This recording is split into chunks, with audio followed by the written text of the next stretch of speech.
बोलिए सद्गुरुदेव भगवान की जय। गुरु माता की जय। भगवान भोलेनाथ की जय। माता कामाख्या की गौ माता की बोलिए सभी संतों की जय। बोलिए सच्चे दरबार की जय। करोली शंकर महादेव धाम की जय। गंगा मैया की जय। हर हर महादेव।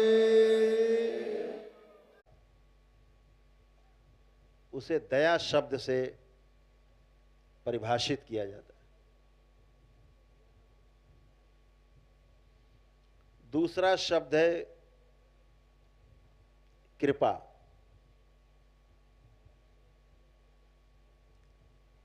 अगर बुद्धि कम है, विवेक कम है, शालीनता कम है,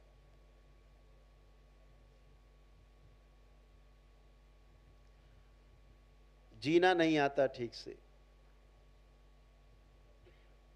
उसमें कोई आपकी मदद करे, आपको इन 84 लाख बंधनों से मुक्ति के लिए आपको शिक्षा दीक्षा दे, जैसे गुरु करता है, तो उसे कहा जाता है कृपा। तो कहते हैं नहीं, गुरु कृपा।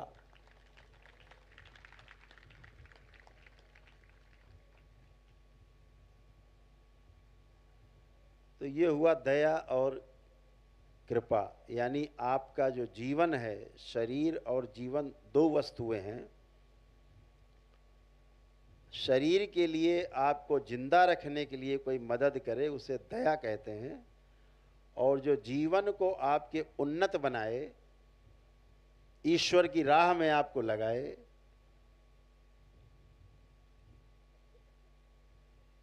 आपको मानसिक शांति दे, उसे कृपा कहते हैं। और यदि कोई व्यक्ति दया और कृपा दोनों करे, यानी आपके शरीर के लिए भी उसने व्यवस्था की, जिंदा रखने का प्रयास किया और जीना भी सिखाए, यानी दया भी की और कृपा भी की, तो उसे करुणा कहा जाता है। करुणा शब्द से परिभाषित किया जाता है कि करुणा की है प्रभु, आपने मुझ पर करुणा की है। हे गुरुदेव, आपने मुझ पर करुणा की। तो ईश्वर से हम करुणा कहते हैं ना, करुण पुकार करते हैं। तो इन तीन शब्दों का अर्थ ऐसा है। सुनने में एक जैसे लगते हैं, दया, कृपा, करुणा। हिंदी भाषा बहुत महत्व लिए हुए है।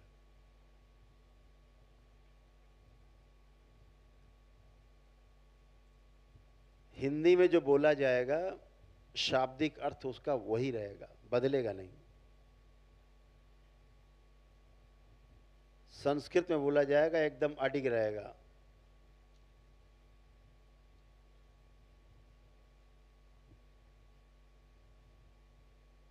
बड़ा थोड़ा विषयांतर होगा, लेकिन एक गौरव की बात है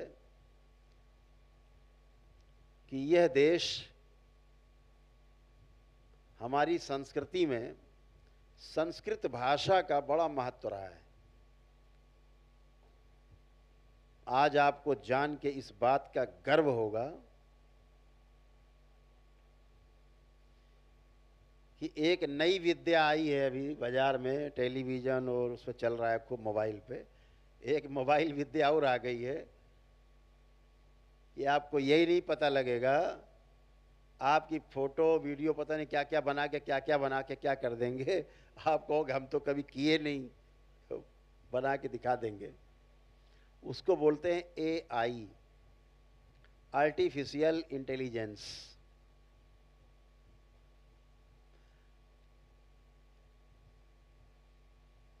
खतरनाक टेक्नोलॉजी आई है। किसी को कुछ भी, किसी का पिक्चर बना के, आप दो लोग बैठे हैं यहाँ पे, आराम से प्रेम से बातें कर रहे हैं, एक दूसरे को कुशल क्षेम पूछ रहे हैं, और उतना वीडियो निकाल के ऐसा बना देंगे कि घूसा लाज चल रहा है आप में, आपको कह रहे ये तो हुआ नहीं, वो AI है।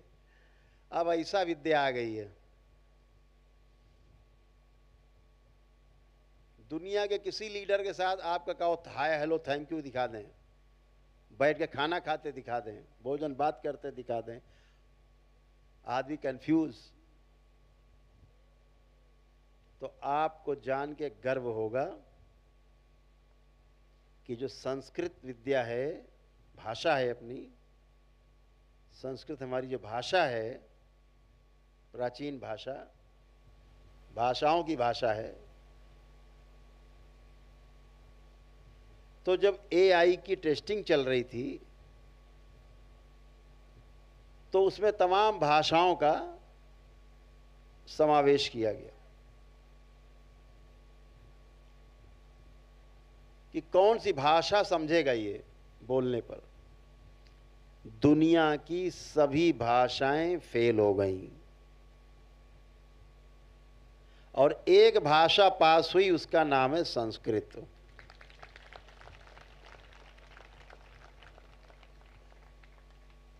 कि बोलो कुछ और अर्थ उसका कुछ। तो जो प्रोनाउंसिएशन है, जो उच्चारण है, तो बोले BUT बट, तो PUT, तो पट होता नहीं, वो बोलते हैं अंग्रेजी में पुट, तो PUT बोले पुट, तो बगल में लिखा BUT, अब हो जाएगा बुट। तो जो सामने कंप्यूटर है वो कंफ्यूज हो जाएगा। तो संस्कृत भाषा को ही प्राथमिकता मिली, AI में उन्होंने प्रयोग किया है। 100% परिणाम केवल संस्कृत भाषा से आए। ऐसे हमारे देश के हमारे विद्वान, हमारे ऋषि मुनि, हमारे पूर्वज थे, महर्षि, उन्होंने संस्कृत विद्या का, संस्कृत भाषा का ज्ञान हम लोगों को दी।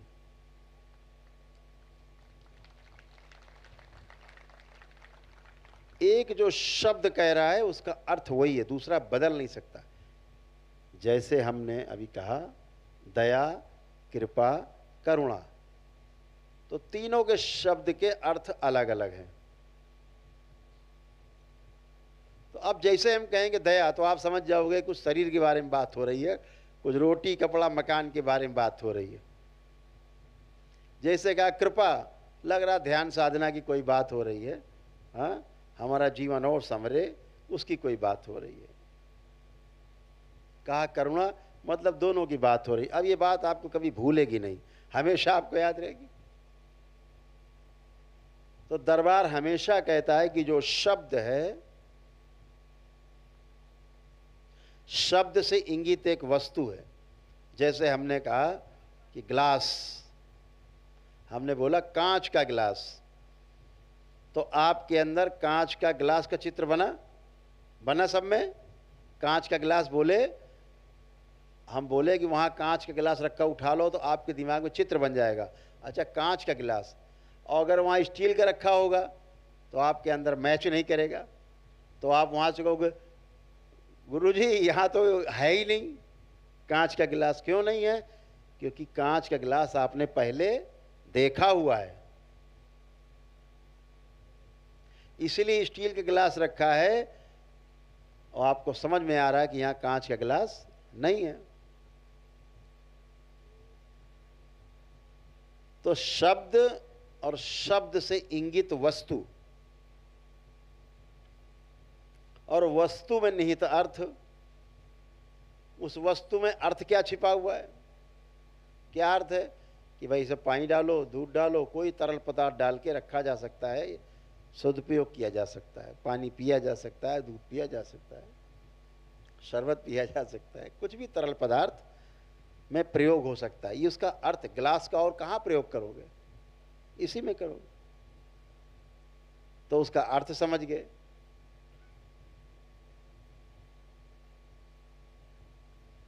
जैसे ही अर्थ समझ जाते हैं तो अंदर एक चित्र बन जाता है हमेशा के लिए। अच्छा, आपके तो पानी पीना तो गिलास समझ में आता, गिलास है क्या, आप पूछते हो गिलास है।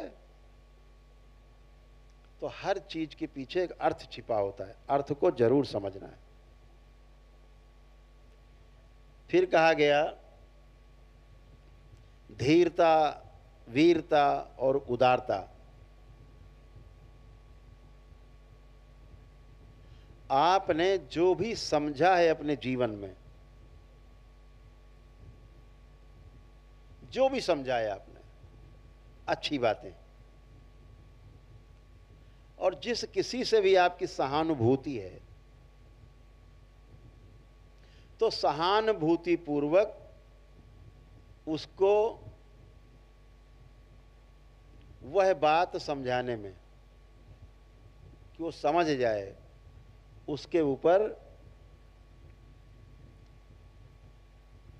धन खर्चा करते हैं, अपना श्रम से कमाया हुआ धन, धैर्य पूर्वक प्रतीक्षा करते हैं कि समझ जाए अच्छे से बात। धीरता, वीरता क्या है? आप स्वयं लग करके जो समझा है उसको समझाने में लग जाएं, उसको सहानुभूति पूर्वक। धन नहीं खर्चा कर रहे हैं, लेकिन केवल पढ़ा रहे हैं, शिक्षा दे रहे हैं। जो बात आपने समझी है, जीवन में अनुभव किया है, वो उसको अनुभव करा ले जाएं। इसको वीरता कहा गया है। तलवार लेके किसी की सर उतार देना, ये वीरता में श्रेणी में महापुरुषों ने नहीं कहा है। अच्छी बात आप तक पहुंचा देना, आपको अनुभव करा देना। तलवार लेके किसी को लूट लेना वीरता नहीं, किसी का राजपाट लूट लेना वीरता नहीं।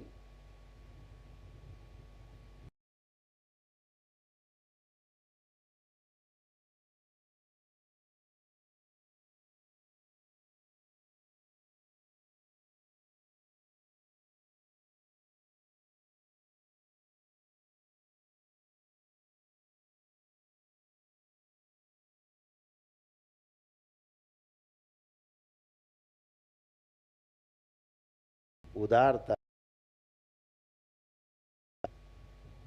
यानी हर तरह से उसकी मदद की।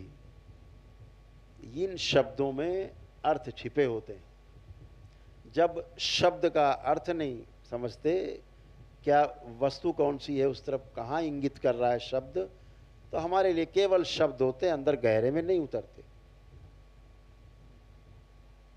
ऐसे ही एक शब्द है तंत्र। तंत्र शब्द का अर्थ टोना टोटका, जादू टोना, झाड़ फूक बिल्कुल भी नहीं है। जैसे कि आपका दरबार, ना कोई टोना टोटका होता सिखाया जाता आपको, ना होता है, न जादू टोना होता है, न किसी प्रकार से कोई झाड़ फूक होती है। आप अपनी आस्था, अपने विश्वास, अपनी श्रद्धा के दम पर दरबार में आते हैं। अपनी वैदिक प्रक्रिया करते हैं, नहीं कर पाते तो प्रार्थना ही करते हैं। तो अपनी ही प्रार्थना और संकल्प से आप शारीरिक, मानसिक और आध्यात्मिक रूप से स्वस्थ होते हैं। सामाजिक, आर्थिक और पारिवारिक संकट दूर होते हैं। ये आपकी ही प्रार्थना संकल्प से होता है। ऐसा होता है तो हाथ उठा के बताएं कि हाँ वाकई होता है। आप लोग अनुभव है, सबके हाथ उठ रहे हैं, सबको अनुभव इस बात का है कि अपनी ही प्रार्थना संकल्प से, बाबा माँ से प्रार्थना से, माँ से प्रार्थना करने पर, भोलेनाथ से प्रार्थना करने पर आप तमाम संकटों से मुक्ति पाते हैं। आपको पता है कि लोग दरबार में आते हैं तमाम झूलते झालते पेशी लेते हुए, हाजिरी लेते हुए, दरबार में आके एक ही दिन में उनकी हाजिरी पेशी उड़ जाती, गायब हो जाती। कहाँ चली जाती? क्योंकि ये नकली रोग हैं सब, ये रोग ही नकली हैं। यदि आपकी प्रार्थना में शक्ति है, क्षण में पेशी पेशा दरबार आते ही कट जाता है, बचता ही नहीं।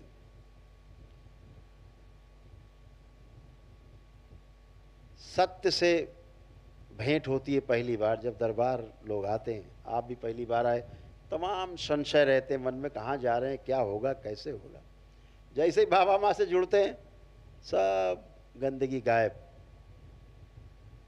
नहीं तो बहुत से लोग तो दरबार आकर के भाग जाते हैं, रुकते नहीं। सभी मजहब धर्म के लोग, पंथ के लोग दरबार में आते हैं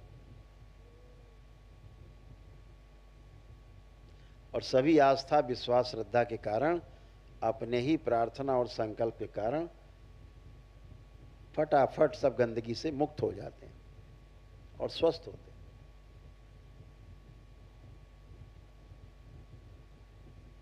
तो ऐसा ही एक शब्द है जिसका नाम है तंत्र। यह शब्द जिस किसी भी शब्द के साथ जुड़ जाता है वहां व्यवस्था दिखाई देने लगती है। जैसे ये तंत्र जुड़ेगा, राजतंत्र दिख जाएगा, कोई राजा का यहाँ पे शासन है। प्रजातंत्र मतलब प्रजा का शासन है। लोकतंत्र लोकशाही है। तो तंत्र जिसके साथ जुड़ता है वहां एक व्यवस्था दिखाई देने लगती है। तंत्र से आप सिर्फ अच्छे होते हैं और अच्छे कर सकते हैं दूसरों को, क्योंकि व्यवस्था है वो। तंत्र शब्द का अर्थ ही व्यवस्था है। व्यवस्था को समझना, इस प्रकृति की व्यवस्था को समझना ही तंत्र है, और समझ करके उस व्यवस्था के अनुरूप जीना,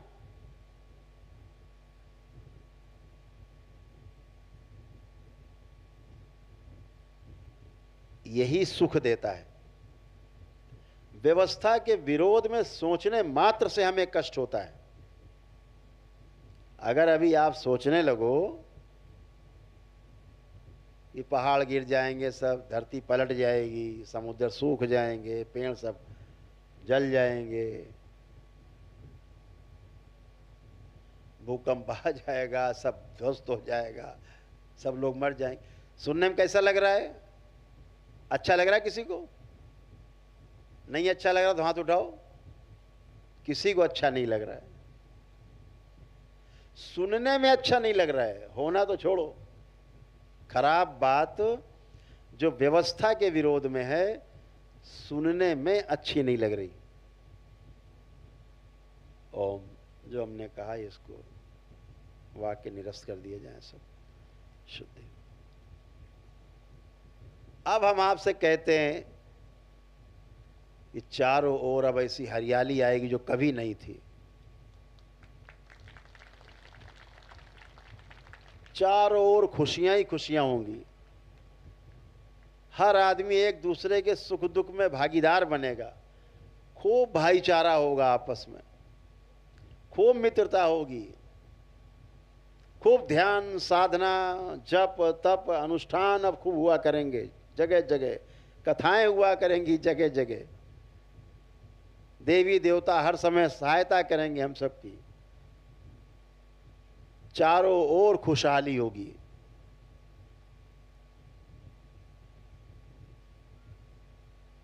हमारा परिवार खुशहाल होगा, मोहल्ला खुशहाल होगा, समाज खुशहाल होगा, हमारा देश खुशहाल होगा।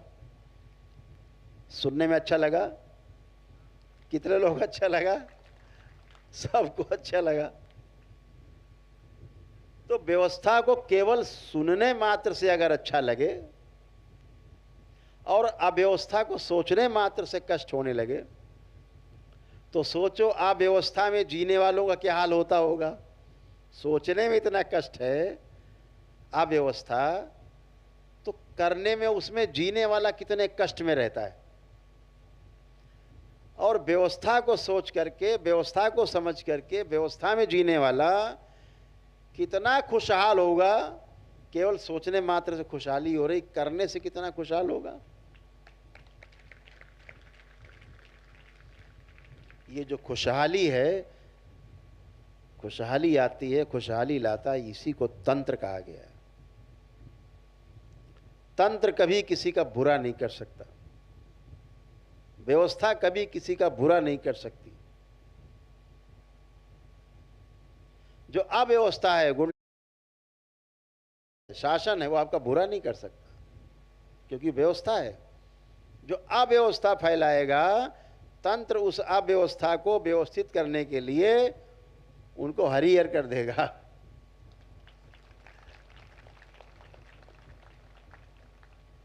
तो आप उस व्यवस्था का भाग हैं, दरबार से दीक्षित हैं, तंत्र क्रिया योग में दीक्षित हैं। इस धरती को खुशहाल बनाना है, हर मानव को खुशहाल बनाना है, अपने देश को खुशहाल बनाना है, पूरे विश्व को खुशहाल बनाना है। ये हमारा लक्ष्य हो। रोग मुक्त मानव, शोक मुक्त मानव, भय मुक्त मानव, भ्रम मुक्त मानव, ऋण मुक्त मानव, नशा मुक्त मानव, ऐसा। आज बहुत आप सब सौभाग्यशाली समझें अपने आप को कि आपको मनुष्य योनि मिली।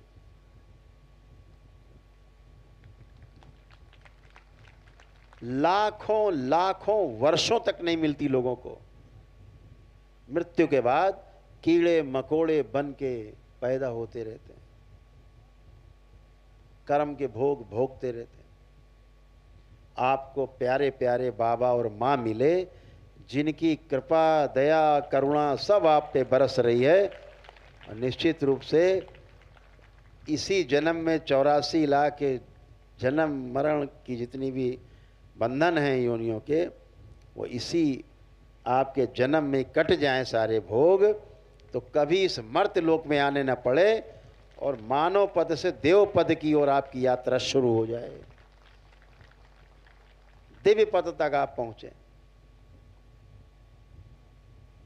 और जो नहीं पहुंच पाया तो निश्चित रूप से फिर से मनुष्य योनि में ही जन्म मिलेगा।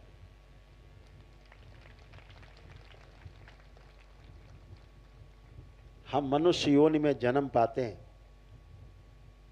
और मनुष्य योनि में जन्म लेकर के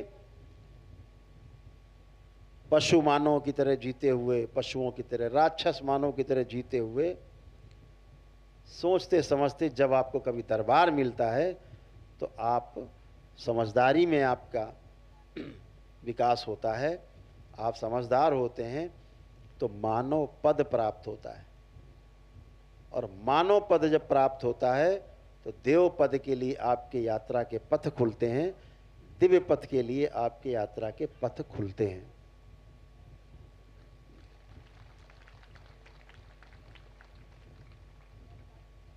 इस संसार में जिंदा रहना बहुत सरल है, जीना बहुत कठिन है। दरबार आपको जीना सिखाता है, बाबा और माँ आपको जीना सिखाते हैं, आपके कष्टों को हरते हैं, क्षण में हर लेते हैं। आपकी प्रार्थना और संकल्प से केवल आपके कष्ट, उनकी स्मृतियां नष्ट हो जाती हैं। यही आपका दरबार है जिसने स्मृति पर अनुसंधान किया। अभी तक इस पृथ्वी के ऊपर स्मृति पर, स्मृति महाविज्ञान पे अनुसंधान नहीं हुआ। स्मृति सब जानते होती है, स्मृति कैसे नष्ट की जाए क्षण में, स्मृति कैसे नहीं दी जाए अच्छी, दुष्ट स्मृतियां, नकारात्मक स्मृतियां कैसे क्षण में नष्ट कर दी जाएं, अच्छी स्मृतियां क्षण में कैसे आप में प्रवेश पा जाएं, कैसे आपका रूपांतरण हो जाए नकारात्मकता से सकारात्मकता की ओर से, ये सिर्फ आपका दरबार करता है। वो क्षण भर में करता है, वो आपके प्रार्थना संकल्प से होता है। ये सिर्फ आपका दरबार करता है धरती पे।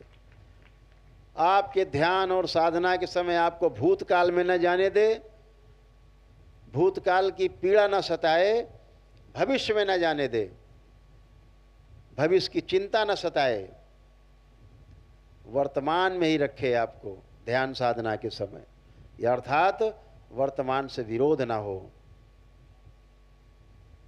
ये दरबार करता है, ये दरबार की आपकी शक्ति है कि ध्यान साधना के समय भूत और भविष्य की कोई बात आपके मस्तिष्क मन में नहीं आती, नहीं आ सकती। वर्तमान में रहते हैं, आनंद में रहते हैं। जो मानव लक्ष्य है,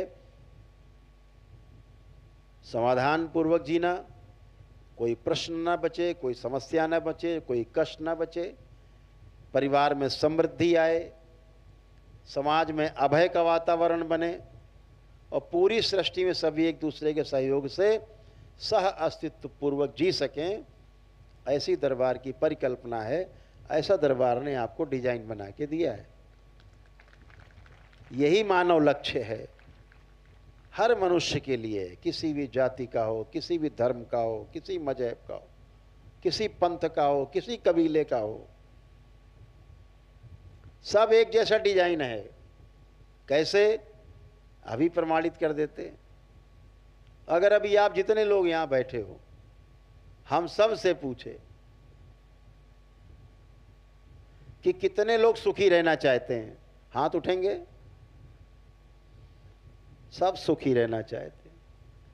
आपको क्या लगता है पूरे संसार में जितने मानव हैं, किसी भी धर्म, मजहब, देश के हों, संप्रदाय के हों, कबीले के हों, आपको क्या लगता है वो दुखी रहना चाहते हैं? नहीं, वो भी सुखी रहना चाहते हैं। ऐसा आपको आ रहा है अंदर? तो क्या निकला? इस धरती का जितना मानव है, जो 700 साढ़े 700 करोड़ मानव है, मनुष्य है, सब सुखी रहना चाहते हैं। इस आधार पे हर मनुष्य एक जैसा है कि अलग अलग है? सब एक जैसा है। यही तंत्र है। जब ये बात आप समझ जाते हैं तो आपको व्यवस्था दिखाई देने लगती है, जाति की, धर्म की, पद की, छोटे बड़े की, धन से छोटा बड़ा, उम्र से छोटा बड़ा, अपने आप सब गिरने लगता है, टूटने लगती हैं दीवारें। क्यों? क्योंकि सब सुखी रहना चाहते हैं। हर व्यक्ति व्यवस्था में जीना चाहता है, कोई दुखी रहना नहीं चाहता। किसी महापुरुष ने कहा, हम उनका नाम नहीं लेंगे, उन्होंने 4 बातें बताई। उनमें एक बात उनकी प्रमुख है। अपने हर शिष्य से कहते थे दीक्षा के समय, जैसे आज दरबार आपसे कह रहा है कि हर व्यक्ति सुखी रहना चाहता है, वो एक ही बात कहते थे कि हर व्यक्ति में दुख है। देख लो, सब लोग, सब में दुख है। अब जहां हमने कहा सब में दुख है, तो आपके अंदर निराशा आ जाती है। आती है निराशा? आती है ना सुन के दुख। जब दरबार कहता है आपकी चाहना क्या, सुख है या दुख? सुख है, सुखी रहना चाहते हैं। हाँ, सब सुखी रहना चाहते हो। एक आशा जागती है। तो हम कोशिश करें कि जितने भी सकारात्मक शब्द हैं उनका ही प्रयोग करें। नकारात्मक कहते हैं ना, तुम अच्छे आदमी नहीं हो, तुम आदमी अच्छे नहीं हो, सीधे उसका गोली ऐसी लगती छाती में।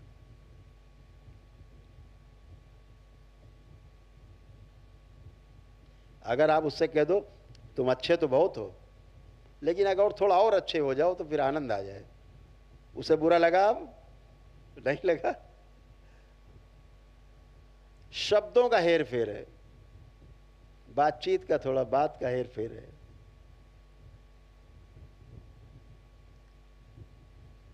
भाषा का थोड़ा सा हेर फेर है। हमारे देश में कई जगह अलग अलग भाषा बोली जाती। आप हरियाणा उधर चले जाएं, पश्चिमी उत्तर प्रदेश, आवाज देंगे किसी, ओरे छोरा इधर आ, ऐसे। अब हरियाणा वाला अगर यहां वाले को बोल, ओरे छोरा इधर आ, वो कहेगा अच्छा।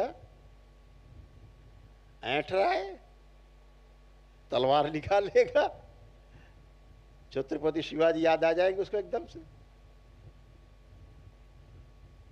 कि अपमान मत सहन करना। तो भाषा, भाव उसका अच्छा है, भाषा से गड़बड़ है। तो हमें एक बात हमेशा समझनी चाहिए, कोई भी व्यक्ति है अगर आपका बुरा भी कर रहा है तो ये बात हमेशा ध्यान में रखना, चाहे बच्चा हो, भाई हो, पत्नी पति हो, माता पिता बच्चे हों, ये बात हमेशा ध्यान रखना। अपने जीवन में जो भी आप काम करते हैं, जैसे आप यहाँ बैठे हैं, तो यहाँ बैठे हैं तो सुख पाने के लिए बैठे कि दुख पाने के लिए? सुख पाने के लिए बैठे। इसके बाद यहाँ से जिस कार्य में अपने जुटेंगे तो सुख पाने के लिए अपने काम में जुटेंगे। अभी तक जितने प्रयास आपने किए हैं वो सब सुख पाने के लिए किए। तो जो भी आपको कभी किसी से कष्ट महसूस हो तो एक बात हमेशा ध्यान रखना कि ये व्यक्ति आपको दुख पहुंचाना नहीं चाहता, ये व्यक्ति अपने को सुखी रखना चाहता है। अपने सुखी होने के अर्थ में व्यवस्था को समझा नहीं है, उल्टा सीधा जी रहा है, और उल्टा सीधा जीने के कारण इसको पता नहीं कैसे बात करनी है, कैसे व्यवहार करना है, तो अपने सुखी होने के अर्थ में उल्टा पुल्टा काम कर रहा है। आपको दुखी करने के लिए नहीं कर रहा। आप कोई भी काम ऐसा नहीं करते हो कि आपके परिवार का सदस्य कोई दुखी हो। करते हैं कोई काम आप सोचते हैं कि दुखी हो? नहीं, आप तो अच्छा सोच के ही करते हो, परिणाम उल्टा आ जाता है अनुभव कम होने के कारण। अब परिवार, पिताजी कहें सब तुमने नष्ट कर दिया, सब धन नष्ट कर दिया, बर्बाद कर दिया, वो ठीक नहीं। क्योंकि हर व्यक्ति सुखी होने के अर्थ में ही सारे कार्यक्रम करता है। तो ये बात हमेशा ध्यान रखो कि बच्चा हमारा है या अपने सुखी होने के लिए कोई गड़बड़ कर रहा है तो हम उसको व्यवस्था बताएं, रास्ता बताएं, संस्कार दें। और उनमें संस्कार तभी आएंगे जब हमारे अंदर स्वयं वो संस्कार होंगे।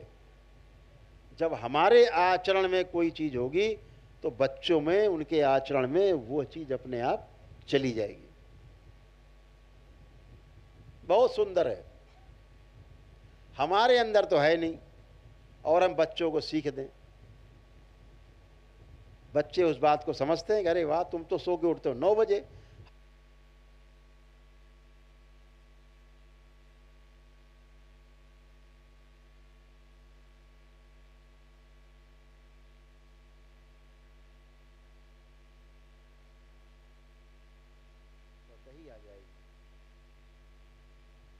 तो बातें तो बहुत करना चाहते हैं आपसे, लेकिन अभी समझ में आ रहा है कि दीक्षा भी आपको देनी है। हम तो बोलते रहेंगे सवेरे तक, ब्रह्म मुहूर्त इसी में हो जाएगा।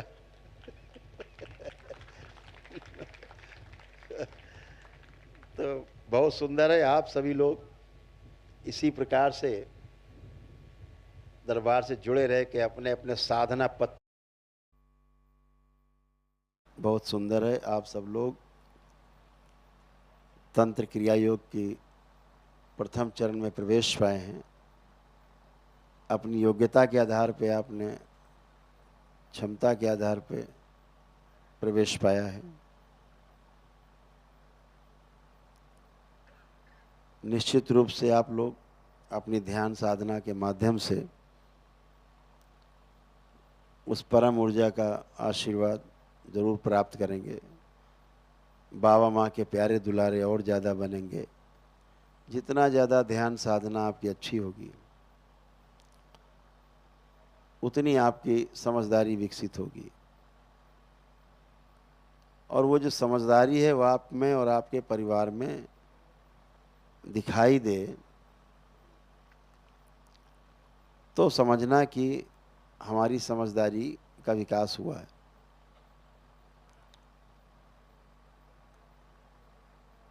साधना में तमाम चीज़ें आती हैं, आएंगी।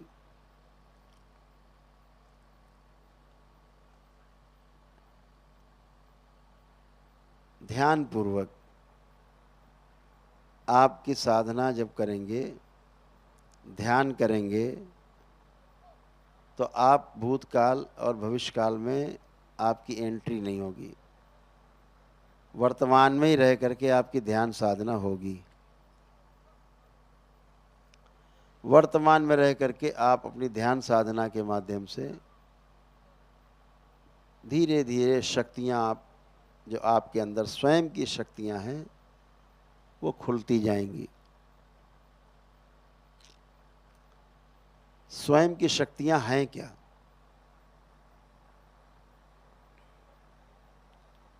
स्वयं में शक्ति है क्या?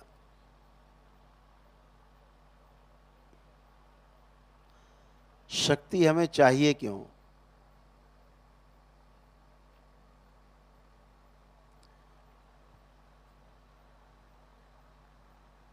जब भी आप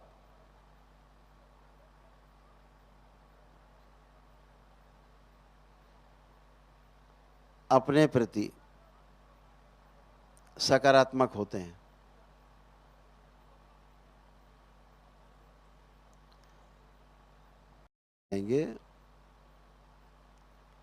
समझते जाना आपकी शक्ति उतनी बढ़ रही है।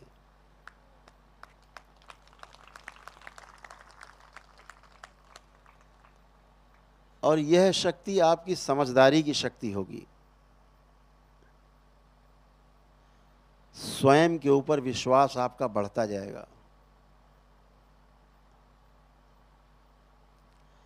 स्वयं पर विश्वास का अर्थ ही यही है कि अंदर द्वंद्व समाप्त हो रहा है। जैसे जैसे द्वंद्व समाप्त होता जाए, समझो वैसे वैसे आपका स्वयं पर विश्वास बढ़ रहा है। भाव विचार में अंतर विरोध जैसे जैसे समाप्त होने लगे,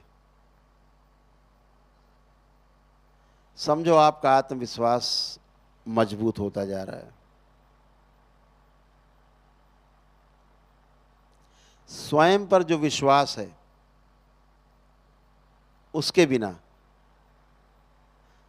जीना बहुत मुश्किल काम है।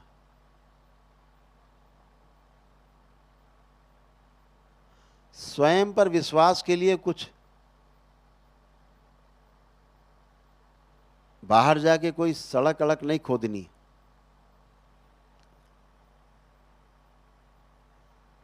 स्वयं पर विश्वास के लिए हमेशा ध्यान रखना है कि हम केवल शरीर नहीं हैं। मेरा शरीर भी है और मेरे शरीर के पीछे शरीर को चलाने वाला जीवन भी है। ये बात जितनी आपको ज़्यादा ध्यान रहेगी, आपकी समझदारी का विकास उतना तेजी से होगा। आप में होश,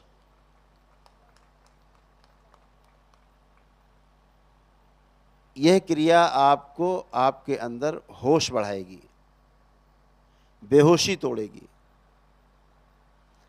अधिकतर हम अपने को शरीर मान के, सामने वाले को शरीर मान के जीते हैं। तमाम संकट पैदा करते हैं, बनाते हैं संकट, जीते हैं संकट में। जिस दिन हमें ये समझ में आ जाता है कि जो मेरे अंदर जीवन है, मेरा शरीर है, दो हैं, ऐसे सामने वाले के भी शरीर और जीवन दो अलग अलग भाग हैं। शरीर से जब आप उसकी तुलना करोगे, सगे भाई की करो, पिता की करो, पुत्र की करो, माता पिता की करो, बच्चों की करो, शरीर से शरीर की तुलना करेंगे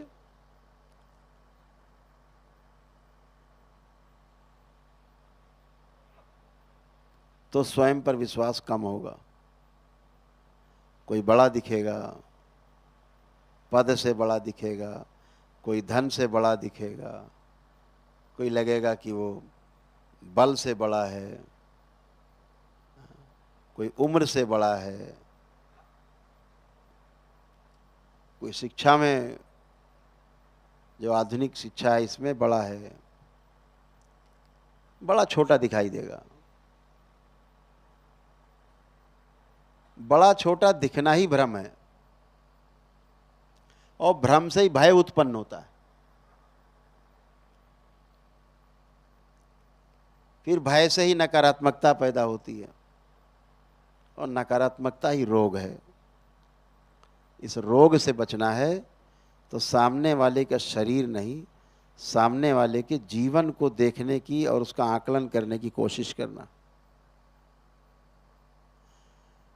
जैसे ही उसके जीवन का आकलन करेंगे, जो उसके शरीर को चला रहा है, जो आपका शरीर चला रहा है, आपका जीवन, आपको दिखाई देगा दोनों एक जैसे हैं।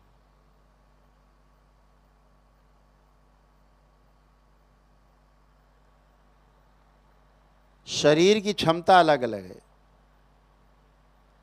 लेकिन जीवन की क्षमता एक समान है।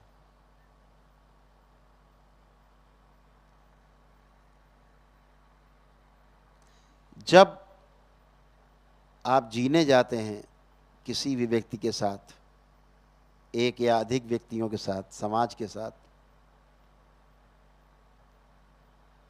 तो ध्यान की आवश्यकता पड़ती है। तो दो तरह से ध्यान है। एक वो जो आपको दरबार साधना के माध्यम से ध्यान की बात करता है, ध्यान साधना। ध्यान को साधना है, ध्यान को साधना है, अपने को साधना है, वही साधना है।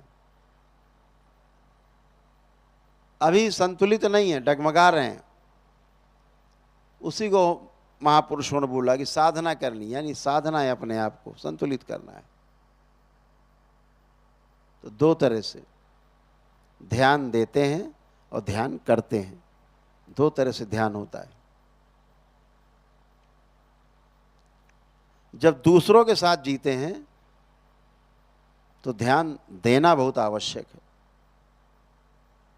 जब स्वयं में जीते हैं तो ध्यान करना आवश्यक है।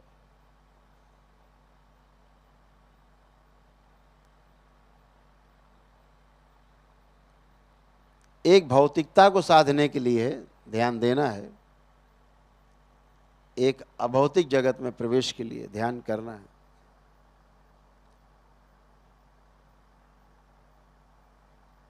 दोनों ही आवश्यक हैं, क्योंकि दरबार परिवार परंपरा को श्रेष्ठता प्रदान करता है।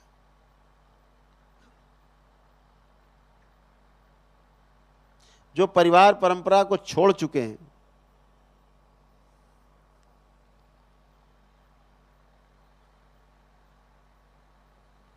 वो भी परिवार में ही रहते हैं। अब आश्रम उनका घर है, गुरु भाई गुरु बहनें उनके सब भाई बहन हैं, गुरु पिता की तरह है। सब कुछ वही है, नाम बदल गए हैं। लेकिन जब समझदारी का विकास नहीं होता तो जीना नहीं बदलता।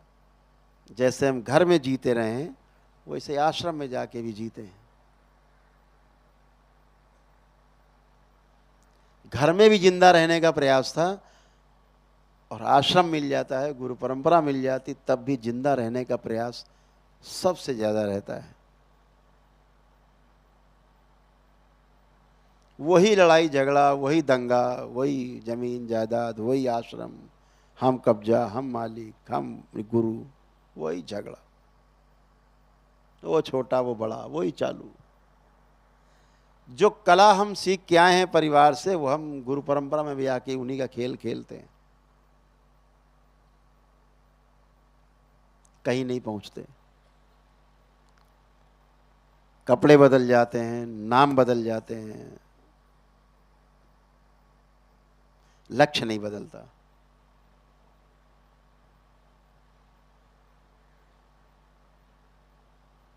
लक्ष्य का पता ही नहीं है। लक्ष्य है क्या? हम जिंदा क्यों हैं? शक्ति हमें चाहिए क्यों? करना क्या है?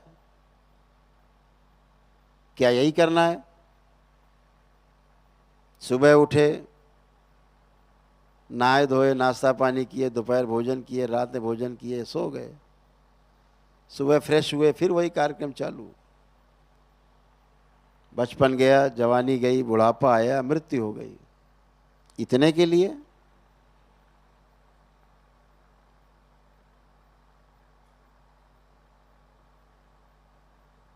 अगर इतने के लिए है तो फिर आप सब यहां नहीं बैठे होते।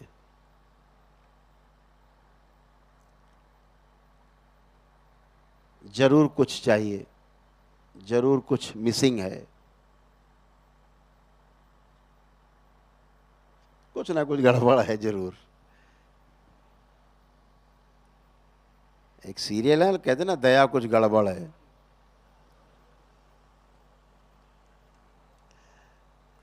तो कुछ तो गड़बड़ है। तो गड़बड़ जांचें कैसे कि गड़बड़ है? अब आपके पास जांचने की मशीन बहुत तेज हो गई है। अब आप क्षण में जांच लेते हो क्या गड़बड़ है। जब तक दरबार नहीं मिला था तब तक नहीं जांच पाते थे। अब तो दूसरों को भी जांच लेते हैं। अपनी कॉपी के साथ साथ सामने वाली कॉपी की तरह लाओ, तुम्हारी भी जांच दें। अब ऐसा हो गए। मानव लक्ष्य, मानव का लक्ष्य सुखी रहना है। एक ही धर्म है, मनुष्य का नहीं,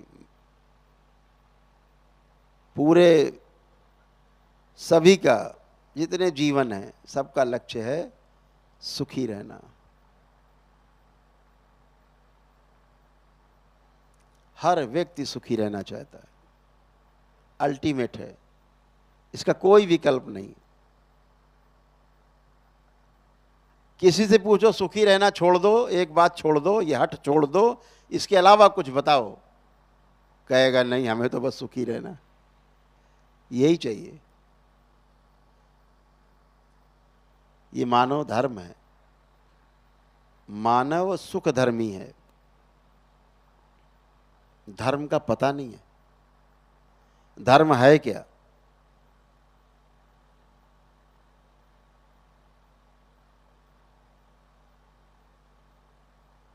मानव का धर्म है स्वयं में समाधान।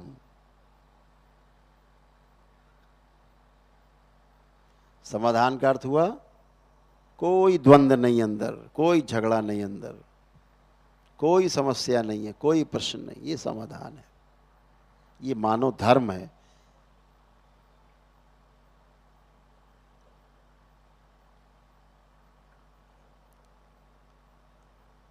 मानव का धर्म है कि उसका परिवार समृद्ध रहे, परिवार में समृद्धि रहे, किसी चीज का अभाव ना हो। अभाव का मतलब ये नहीं कि इतनी संपत्ति हो जाए कि 7 पुश्तों में खत्म हो। बहुत कुछ होने के बाद भी, सब कुछ होने के बाद भी बना रहता है, और लाओ, और आ जाए, और आ जाए, और आ जाए। यह दरिद्रता की निशानी है।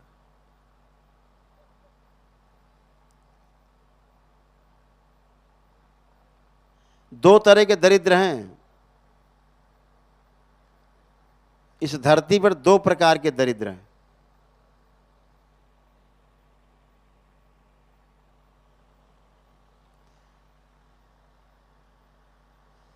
एक है सुविधा विहीन दुखी और दरिद्र, और दूसरे हैं सुविधा संपन्न दुखी दरिद्र।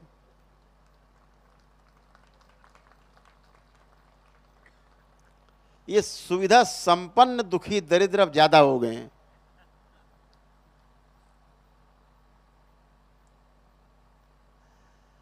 सब कुछ होने के बाद हाय हाय हाय हाय हाय हाय, और चाहिए, लूट ले सबका, फिर भी पूरा नहीं होता।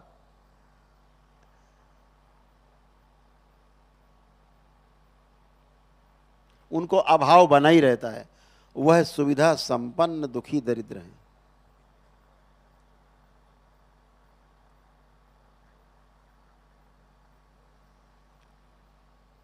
स्वयं पर विश्वास की कमी,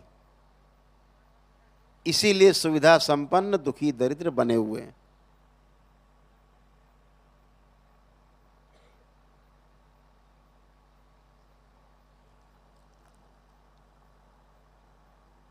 तो मानव लक्ष्य है स्वयं में समाधान हो, परिवार में समृद्धि हो,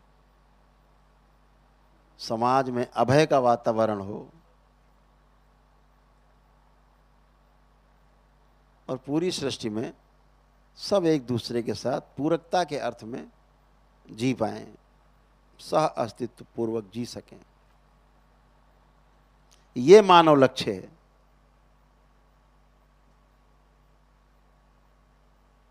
मंदिर बना लेना, जप तप अनुष्ठान करना, दान करना, प्रवचन करना, प्रवचन सुनना, लोगों की मदद करना, ये धर्म नहीं है।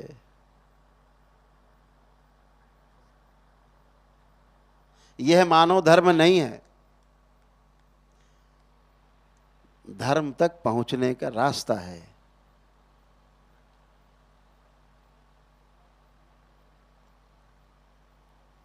मानव जो धर्म है वो हमने भी आपसे चर्चा की।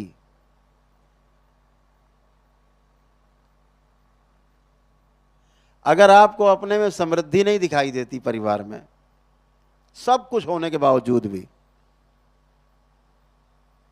तो अभी आप धर्म के रास्ते पे नहीं हैं। स्वयं में समाधान नहीं है तो आप अभी धर्म को छू नहीं पाए हैं।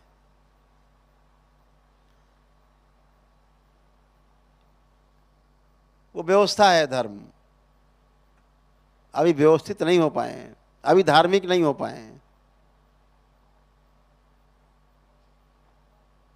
ये लक्ष्य तक पहुंचने के सारे रास्ते हैं, दान पुण्य पूजा पाठ धर्म कर्म, ये सब समाधान तक पहुंचने के रास्ते।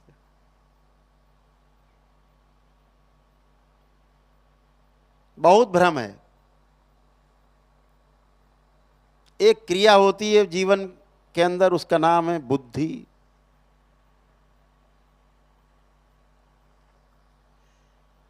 बुद्धि कहते हैं ना, बहुत बुद्धिमान है ये व्यक्ति। झूठ। बहुत रटा हुआ है, सब पढ़ा हुआ है, लिखा हुआ है, बहुत बुद्धिमान है, फटाफट ये काम करके वो काम करके देता, बहुत बुद्धिमान है, फटाफट सवाल हल कर देता है, बहुत बुद्धिमान है। यहां बुद्धि का कोई काम नहीं है। बुद्धि का काम सिर्फ धर्म में के लिए है। बुद्धि का काम केवल अपनी समझदारी को विकास करने के लिए, विकसित करने के लिए। गणित लगा के फटाफट बता देना, 1408 गुणे 1509 बराबर इतना, फटाफट बता दिया बच्चे ने, ये बुद्धि नहीं है। ये स्मरण शक्ति है, ये चित्त का काम है, बुद्धि का नहीं है। चित्त में आपकी स्मृतियां हैं, स्टोर हैं, आपको याद है, ये बुद्धि का काम नहीं है, ये चित्त का काम है। आपकी स्मृतियां हैं उसमें। बुद्धि सिर्फ एक ही जगह काम करती है, सही का बोध कराती है बुद्धि। बुद्धि का काम सिर्फ बोध कराना है, सत्य का बोध हो जाए।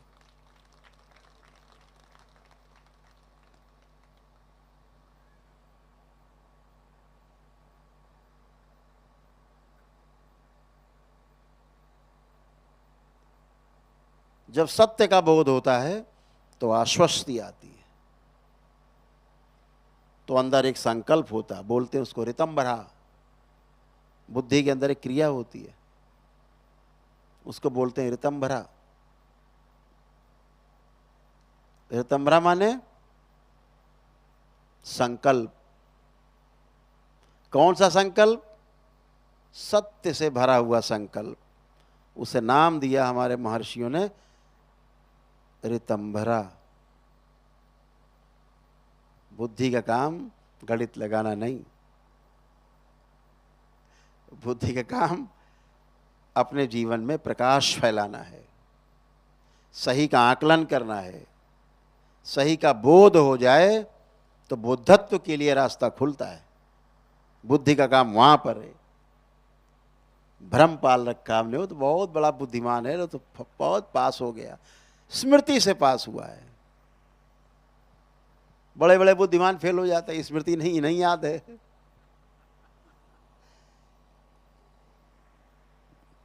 क्रियाएं हैं जीवन में, आत्मा, बुद्धि, चित्त, वृत्ति, मन, इन सबका पोस्टमार्टम करो।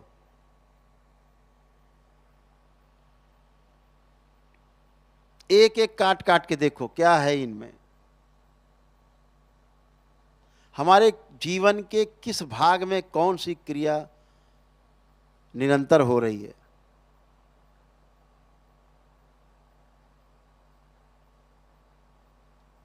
कौन सी रुक रुक के हो रही है।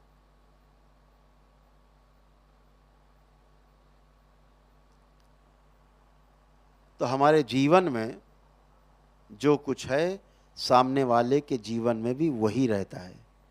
जिस दिन ये बात समझ में आ जाएगी कि मैं भी सुख चाहता हूँ, सामने वाला भी सुख चाहता है, और अगर दोनों मिलकर के एक दूसरे को सुख पहुँचा लें बगैर दुखी हुए, ये नहीं कि हम दुखी होकर के सामने वाले को सुख पहुँचाएं, ये कोई सुख नहीं हुआ। ये मानव धर्म नहीं है। मानव धर्म है उभय पक्षीय सुख, उभय पक्षीय सुख।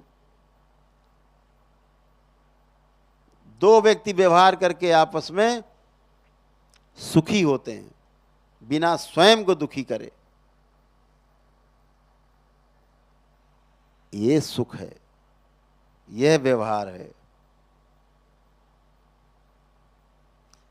और उभय सुख ही सबको स्वीकार है।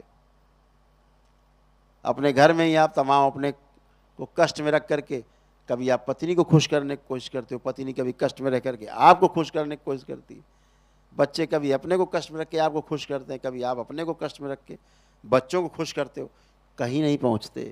वो गड़बड़ जाला हमेशा बना रहता है। इसे दुख में जीना बोलते हैं।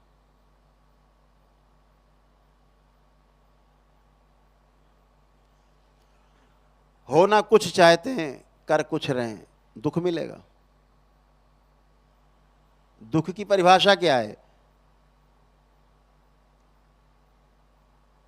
हम हैं कुछ, कर कुछ रहे, दुख मिलेगा। हम जैसा हैं वैसा होना चाहते हैं, वैसा जीना चाहते हैं, नहीं जी पा रहे हैं, यही दुख है। हम जैसे हैं वैसा हो गए हैं, जी पा रहे हैं वैसा, ये सुख है। तो जिन स्थितियों और परिस्थितियों में हमें जीने के लिए बाध्य होना पड़ता है ना चाहते हुए भी, यही दुख है, यही दुख की परिभाषा है। और जिन स्थितियों परिस्थितियों में मैं जीता हूं, यदि उनमें सामंजस्य है, संगीत है, हार्मनी है, एक रास्ता है,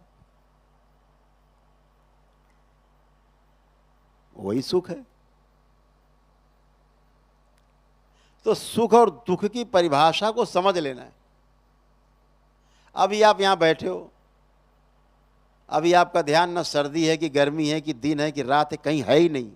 आपका ध्यान सिर्फ मेरी बातों पर है, क्योंकि आपके जीवन की बात हो रही है, आपके जीने के काम आएगी बात हो रही है।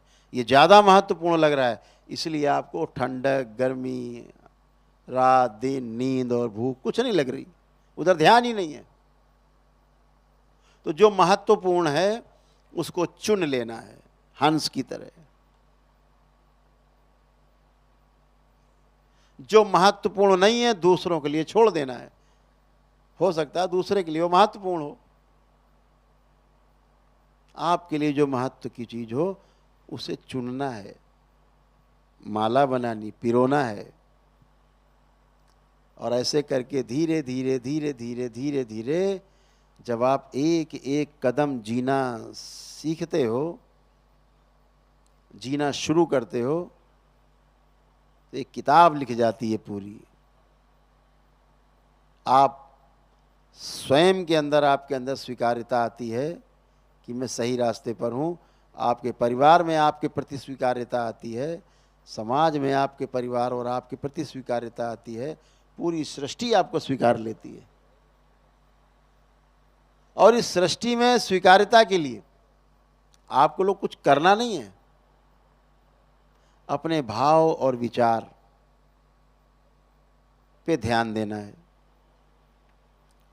हम सोचते क्या हैं, विचार क्या करते हैं, इस पे ध्यान देना है। क्या हम आशाएं करते हैं, हम सही की आशा करते हैं कि गलत की आशा करते हैं, देख लिया जाए। जो सही है उसकी आशा करें, उसके लिए प्रयास करें, सुखी सुख है। जो सही नहीं है उसका हम चित्रण करते हैं अपने अंदर, उसकी चिंता करते हैं, उसके लिए प्रयास करते हैं। कभी सफल होंगे नहीं, दुख मिलने वाला है, तय है।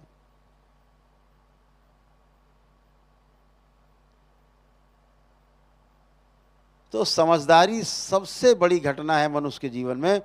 जिस दिन मनुष्य के जीवन में समझदारी घटती है, समझदारी पूरी हो जाती है, वह मानव पद को प्राप्त हो जाता है।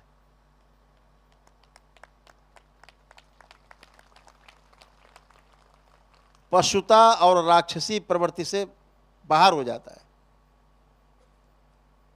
मानव पद प्राप्त होता है। और जिसको मानव पद प्राप्त हो जाता है अपनी समझदारी से, वो होश में रहता है पूरा। जिंदा में भी होश में रहता है, वो शरीर छूटता है तो भी होश में रहता है। शरीर छूट जाए तब भी हमेशा होश में बना रहता है। देवताओं में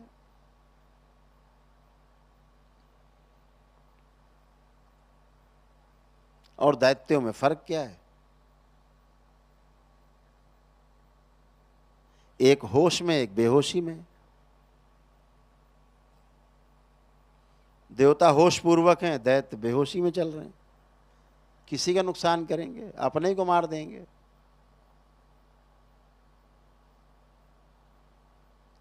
एक आदमी कोमा में, बेहोशी में, अज्ञानता में, जाना ही नहीं सत्य होता क्या है, न्याय है क्या, धर्म है क्या। वो व्यक्ति शरीर छूटता है, कोमा में रहता है। वो पितृ है, ऐसा पितृ मर गया है, कोमा में, आप में स्मृतियां उसकी हैं, वो है, आपको कष्ट ही रहेगा उससे। उसको यही नहीं पता अपने वंशजों को कष्ट पहुंचा रहा है। वो बेहोशी में तलवार चला रहा है आंख बंद करके कमरे में। एक होश में, बाबा माँ की कृपा उसके ऊपर है, दरबार की कृपा उसके ऊपर है, आपके प्रार्थना संकल्प मजबूत हैं, आपकी आस्था, आपकी विश्वास, आपकी श्रद्धा मजबूत है। निश्चित है कि आप होश की यात्रा करेंगे, होश में रहेंगे, होश पूर्वक जीवन में रहेंगे। इस जीवन यात्रा में रहेंगे तो सुख ही सुख है, क्योंकि सारे दुख की जड़ बेहोशी है और सारे सुख की जड़ होश है। तो होश में रहते हैं तो सुख ही सुख है।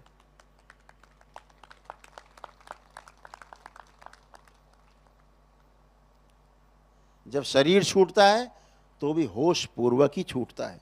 शरीर छूटने के बाद भी जीवन जो घूमता है चारों ओर, होश में रहता है, वही देवता कहलाता है। जो होश में रहता है वही कुछ दे सकता है, बाकी सब छीनने के लिए, हड़पने के लिए बेहोशी में घूम रहे। तो होश की यात्रा करनी है। बेहोशी से शुरू की थी आपने इस धरती में, अब होश पूर्वक यात्रा शुरू करनी है। जितना ज़्यादा होश आता जाएगा, जितना ज़्यादा समझदारी बढ़ती जाएगी, उतना ज़्यादा आपके पास जो सुविधाएं हैं और जो संबंध हैं उनका महत्व आप जान पाएंगे ठीक से। और अपनी जितनी सुविधाएं आपके पास हैं, जितनी फैसिलिटीज हैं, उनका संबंधों में आप इस्तेमाल कर पाएंगे। और सुविधाओं का एक बात ध्यान रखिए, जितनी सुविधाएं आपके पास हैं, कुछ भी है, गाड़ी, कार, बंगला, मोटर, रुपया, पैसा, इनका इस्तेमाल केवल संबंध में ही होता है और कहीं होता नहीं है। इन सब का इस्तेमाल संबंध में ही हो सकता है और कहीं नहीं होता। सबसे ज्यादा अगर आपके पास एक कार है और आप उसमें कितना चल लेते होगे? 2 घंटा प्रतिदिन, 4 घंटा। हम कहते हैं 10 घंटा चल लेते होंगे। तो 14 घंटे तो आपकी गाड़ी फ्री है, नहीं है? 14 घंटे के लिए आपकी गाड़ी फ्री है। अब कोई मांगने आता, भैया जरा मैं आधे घंटे काम गाड़ी दे दो। नहीं भैया, हमारी गाड़ी का नट ढीला है, जरा वो पता नहीं स्टीयरिंग गड़बड़ है, कुछ ही बता देंगे, बहाना। जबकि 14 घंटे खाली है। अभी आप अपने संबंध में 14 घंटे इस गाड़ी का इस्तेमाल कर सकते हैं। तो सुविधाओं का इस्तेमाल, सुविधाओं का जो आदान प्रदान है, वो संबंधों में ही होता है, कर सकते हैं। ध्यान से देखें। तो जिस दिन संबंध में, सुविधाओं में और हमारी जो समझदारी है, जो हमारा विकास है ज्ञान का, ज्ञान जो हमने अर्जित किया है, जो अनुभव हमारे पास हैं, इनका जिस दिन आपस में संतुलन होता है आपके अंदर, उस दिन आप मानव पद को पूरे पूरे प्राप्त हो जाते हैं, पूरे होश में हो जाते हैं। ये आपकी यात्रा है, जीव चेतना से मानव चेतना की तरफ आपकी यात्रा का पथ है। जीव चेतना का मतलब जानवरों की तरह जीना, आहार, निद्रा, भय, प्रजनन, इतने में मस्त रहना, इससे बाहर नहीं निकलना, अपने आप को शरीर मान के जीना, यही जीव चेतना है। हम शरीर और जीवन दो हैं, ऐसा मान के जीना जीव चेतना का अतिक्रमण है। मानव चेतना की तरफ आपकी यात्रा शुरू हो जाती। तो जीव चेतना से मानव चेतना में रूपांतरण होने के लिए केवल समझदारी ही पर्याप्त है। और ये समझदारी कहाँ से प्राप्त होगी? स्वयं से ही प्राप्त होगी। स्वयं से यात्रा शुरू करेंगे, अपने से शुरू करेंगे। अपने से यात्रा शुरू होती, इस बात का हमेशा ध्यान रखो। और ये यात्रा अपने पर ही समाप्त होती है, ना तो दूसरे से शुरू होती है, ना दूसरे पे समाप्त होती है। यही भ्रम है, यही होश आपको बना रहा तो आपकी पूरी यात्रा होश पूर्वक है, पूरी यात्रा आपकी आनंद में है, पूरी यात्रा आपकी उत्सव में बीतने वाली है। जितना अंदर उत्सव आप मनाएंगे, जैसे आप जीने की ओर सही ढंग से बढ़ेंगे, आपके अंदर एक उत्सव रोज बना रहेगा, निरंतर उत्सव। और वो उत्सव धीरे धीरे कब सुख, शांति, संतोष और आनंद की यात्रा करते हुए कब परमानंद की तरफ आप पहुंच जाएंगे, कब परमानंद में आप उपलब्ध हो जाएंगे, कब परमानंद को उपलब्ध हो जाएंगे, आपको पता भी नहीं लगेगा।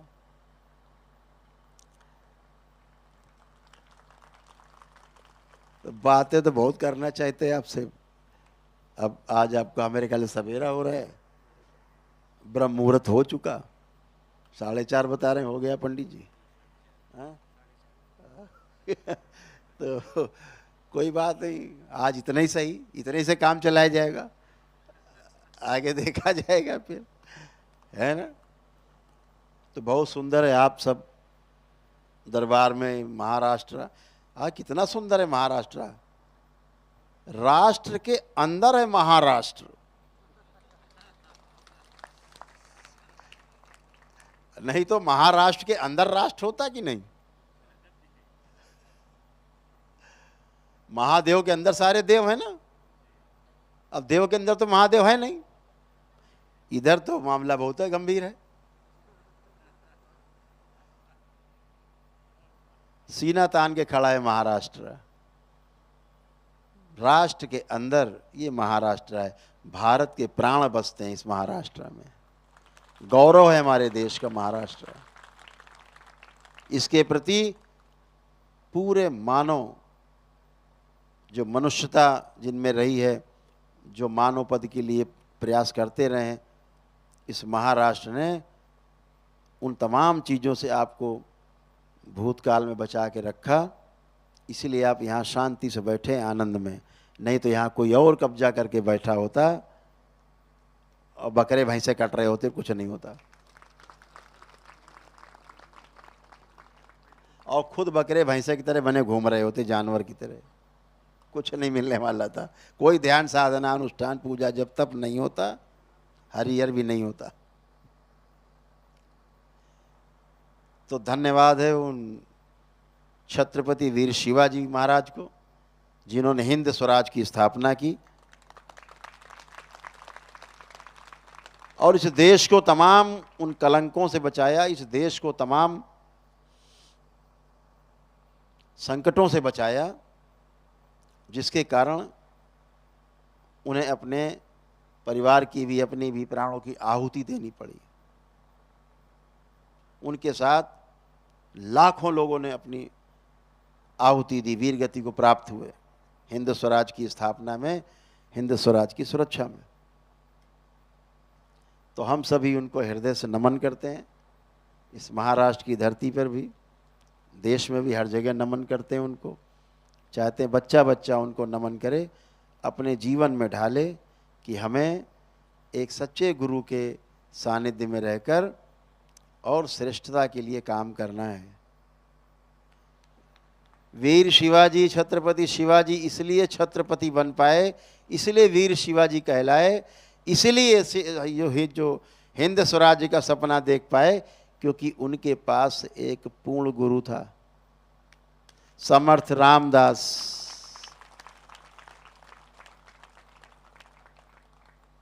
गुरु नहीं होते तो कहाँ जाते पता नहीं था। आज जो भी आप तमाम कहानियाँ सुनते हो छत्रपति शिवाजी महाराज की, वीरता की कहानियाँ सुनते हो, उसके पीछे समर्थ गुरु रामदास जी का ही प्रकाश था। उन्हीं की आभा थी, उन्हीं की समझदारी थी। उनके पद चिन्हों पर, उनके मार्गदर्शन में चल करके वो आगे बढ़े और देश को बचा पाए, दिशा दे पाए। जिसके पास गुरु होता है, जिसके पास पूर्ण गुरु होता है, वो कभी भटकता नहीं है। इसलिए वीर शिवाजी कभी भटके नहीं। और आज भी हम लोग उनको इसीलिए याद करते हैं। इसी तरह उनको हमेशा याद रखेंगे, हृदय में संजो के रखेंगे। बहुत बहुत आप सभी का आभार, महाराष्ट्र वासियों को भी आभार, जो देश के विभिन्न भूभागों से आकर के इस सम्मेलन में और पूर्णिमा के अवसर पर सबने भाग लिया। आप सबको बहुत आभार। विदेशों से आकर के भी जो भारतवंशी हैं, जिन्होंने यहाँ आकर के दीक्षा ली, उन सबको भी बहुत आभार। इस बात का आभार कि आपने दरबार पे विश्वास जताया है, और निश्चित रूप से दरबार पे विश्वास नहीं, ये आपने स्वयं अपने ऊपर विश्वास जताया है। ये यात्रा आपकी स्वयं के विश्वास से लेके और प्रेम तक जारी रहे, यही शुभकामनाएं आप सबको। बहुत बहुत शुभकामनाएं। बाबा माँ की ओर से बहुत प्रेम, बहुत आशीर्वाद। आप सभी स्वस्थ रहें, आप सभी सुखी हों, आपका परिवार सुखी हो, स्वस्थ हो, समृद्ध हो, आप समाधान को प्राप्त हों, आपको लक्ष्य आपका प्राप्त हो। इन्हीं शब्दों के साथ अपनी बात को विराम देते हैं। बहुत बहुत धन्यवाद, बहुत धन्यवाद, बहुत धन्यवाद। पुनः से काशी में मिलते हैं। 12 मई, 13 मई, 14 मई, 12, 13, 14 मई आने वाले अगले महीने 2025 काशी में हम सभी मिलते हैं। हरिहर। बहुत बहुत धन्यवाद। बोलिए सद्गुरुदेव भगवान की, गुरु माता की, भगवान भोलेनाथ की, माता कामाख्या की, सभी संतों की, गौ माता की, बोलिए सच्चे दरबार की, करौली शंकर महादेव धाम की, गंगा मैया की, हर हर महादेव। हरि हर।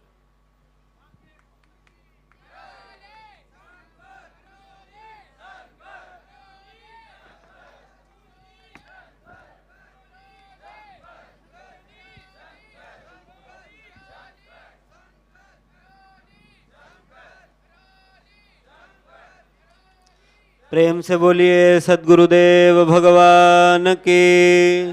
पूजनीय गुरु माता जी के, माता कामाख्या के। नमः पार्वती पतये, हर हर महादेव। ओम जय जय राधा रमण हरि बोल,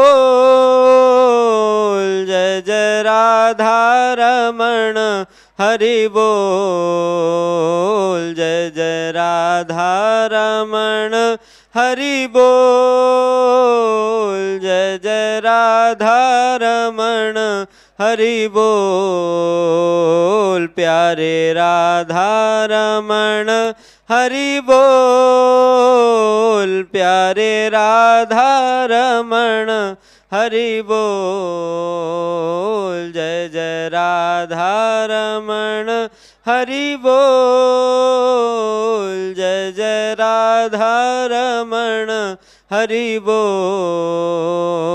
गुरुवर राधा रमण हरि बोल, गुरुवर राधा रमण हरि बोल, जय जय राधा रमण हरि बोल,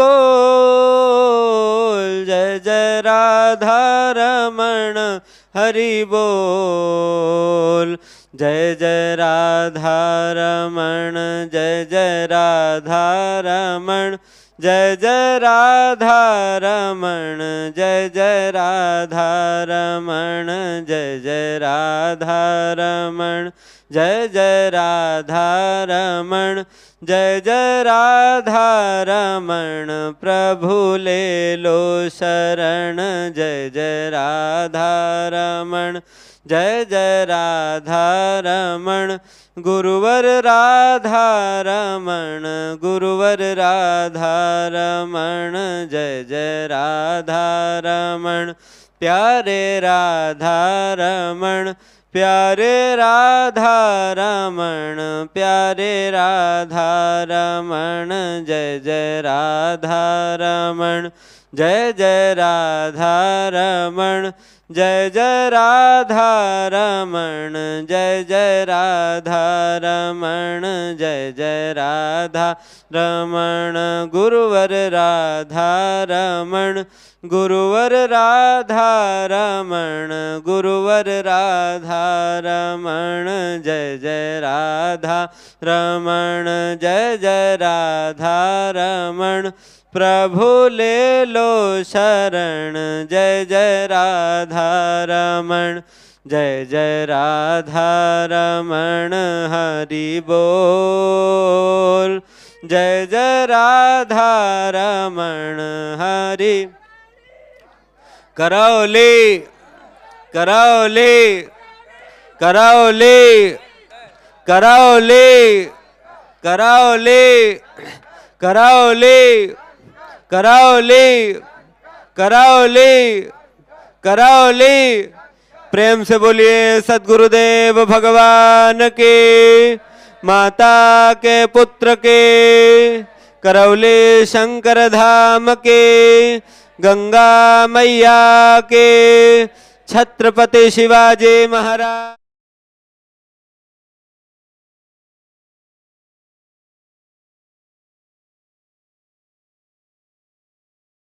बोलिए सद्गुरुदेव भगवान की जय, गुरु माता की जय, भगवान भोलेनाथ की जय, माता कामाख्या की गौ माता की बोलिए सभी संतों की जय बोलिए सच्चे दरबार की जय करोड़े शंकर महादेव धाम की जय गंगा मैया की जय हर हर